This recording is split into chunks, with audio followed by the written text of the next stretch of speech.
خدي يا حبيبتي. ايوه يا بيه. خدي الفستان ده قديم بتاع بنتي، خدي البسيه بدل القرف اللي انت لابساه ده. شكرا يا بيه. يا ليل بابا صاحب الفيلا اللي احنا شغالين عنده قبل الفستان ده. ايه ده يا بنتي؟ ده بتاع بنته، انا كنت شايفها لابسها قبل كده. ما هو قال ان هو سخر عليها عشان كده اداهولي. ربنا يكرمه يا بنتي. طب انا رايح اقيسه واوريهولك. ربنا يكرمك يا باشا زي ما فرحت بنتي.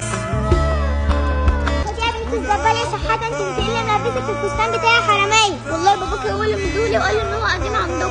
كفايه بس يا بنتي. وانت مالك؟ روح شوف شغلك، وبعدين انت مجرد شغاله خدامه هنا وبس. يلا روحي العيب. قلبي بيضيع بيها. ايه بس يا حبيبتي؟ زي ما انت شايف يا بابا، بنت البقى اللي عادني الفستان وقعدت تشتمني وتعايرني وتقول لي يا بنت الزباله حراميه. حقك عليها يا بنتي، ما تزعليش، هم يعملوا اللي يعملوا واحنا نقول طيب وحاضر.